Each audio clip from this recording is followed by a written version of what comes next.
to the Wise Woman Show. I am your host, Megan Wiseman, or better yet, Wise Woman.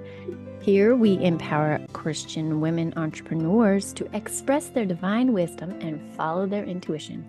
This is a space where diverse voices and visions of wise women are showcased to support and celebrate the power of feminine leadership in business. Hello, today we're going to go into from doing to becoming. And I was just tuning into what it is that we need to hear at this time. And I know this time of year, many of us are caught up in the energy of planning and making goals and resolutions. So it's a lot of doing and lists and goals and even just spinning in our head what we want to do this year, right?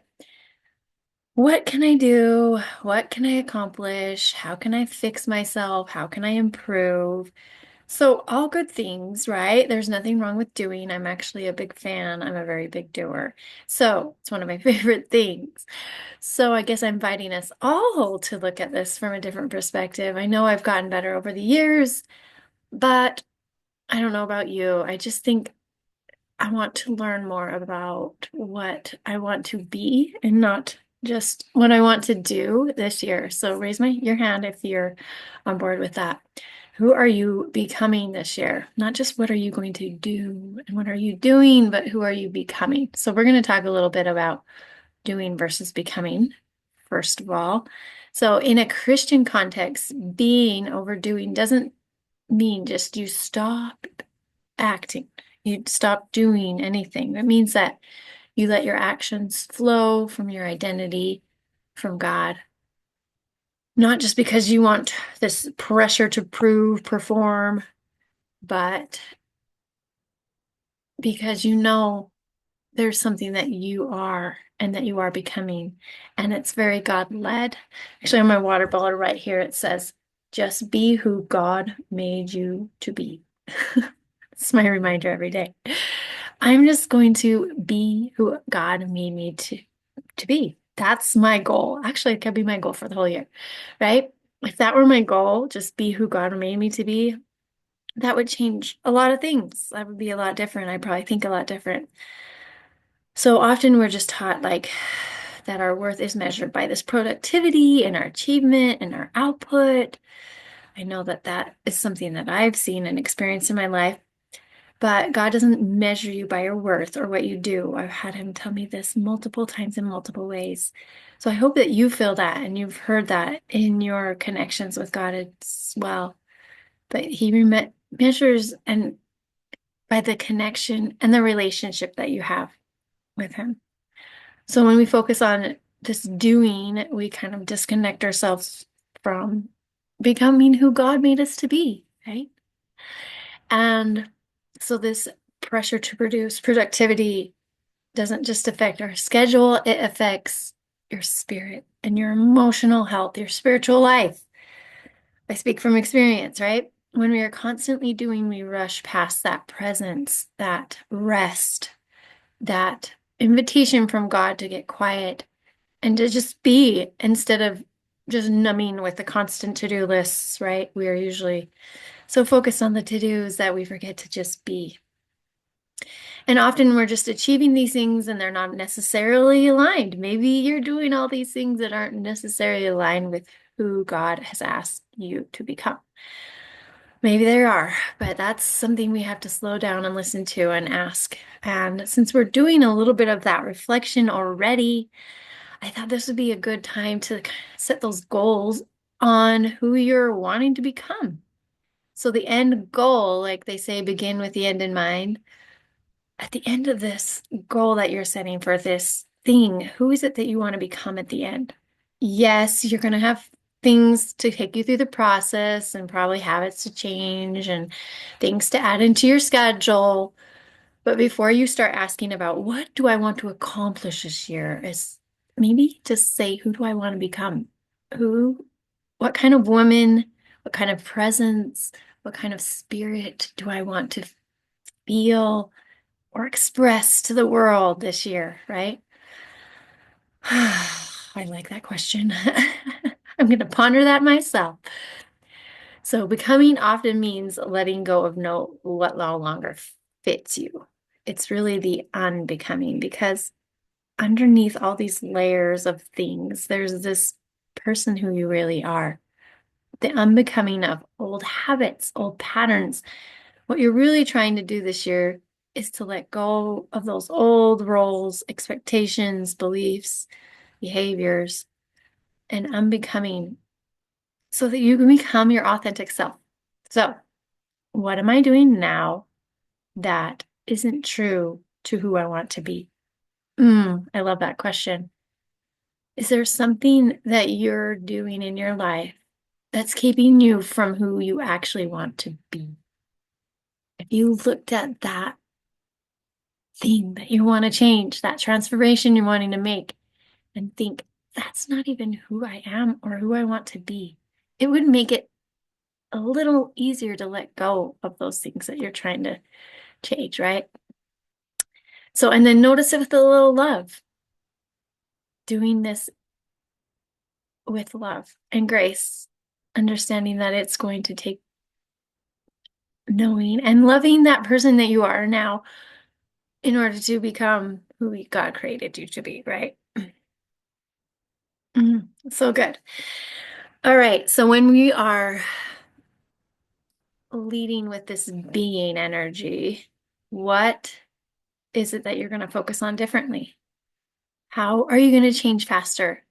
How are you going to make this last? Because it's not just this flippant idea that you wrote down on a piece of paper. It's this being and this emotional version of you that you are tapping into. Sometimes when I'm working with someone, I have them tap into that future self. So maybe get into that space where you're tapping into that future version of you, that person that you know you are. And that's when things begin to shift, is when you bring that future self into the present. And then you just naturally align those actions because it feels natural, it feels right, it feels easier, and you lose the grip on that old being. So one thing I was thinking about changing and transforming, and I mean, I love self-help and all the things, but one of the most important aspects to include in your changing and your becoming is God, right? If we push, try, do, it's less powerful when we do it on our own. I know that if I'm prayerful and intentional and asking God, help me lift this off me, help me feel lighter. Please transform this version of me into something that I know you can see, right? They can see even more than we can, right? Over there in that spiritual realm. They're guiding and gently leading us to that becoming that we're seeking. So there's that peace that comes from knowing that there's something higher, holier helping you step into this version of yourself. You're not doing it alone. You're not struggling all by yourself. We don't want to do that. So I just thought of some ideas that we could maybe apply as we're practicing being overdoing. So maybe you could ask God to shape your day. I like to wake up and be like, God, what would you have me do? I usually have a list of things that check. So maybe asking God first thing in the morning how he can help you do or be in that prayerful moment, in that meditation. Maybe you could pause before you start doing and ask yourself, is this aligned with who I want to become? Right? Is there a habit or something you're intentionally trying to shift? And you could pause. And before you act, tune into that person you want to become. Right. So creating those intentions, creating that version of you will make it easier for you to tune in when you're about to make those decisions or do those things because that person you're becoming is becoming more clear to you, more present, more right here and now. So also not being afraid to allow time from the productivity and the doing and allow yourself to rest and allow God to give you that rest, right? He says, Come to me when you are burdened, and I will give you rest. It's okay for that. To just be in the presence of God and just allow time for quiet and rest. And this present isn't just something like numbing out on your phone or watching a movie, even though I love all those things too. But maybe finding time where it's quiet and you're present with God and allowing those burdens to be lifted. That's powerful stuff.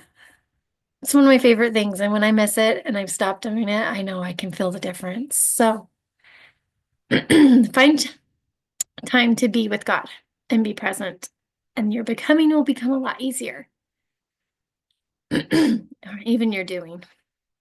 Both things are important, but okay, so this is my closing invitation to you. So if you're feeling stuck in the doing and you notice that there's some subconscious blocks keeping you from moving into who you want to become, then I don't know if you know, but I am a hypnotherapist and an intuitive healer. So I am just going to invite you. Not everyone here will need this, but I felt to invite you to come reach out to me if you need some support. And I'd love to assist you. It's one of my favorite things. It's diving deeply into those things that aren't helping us be who we were created to be. So just sending that invitation out there. I'll include a link for you. So remember, you are not here just to prove your worth.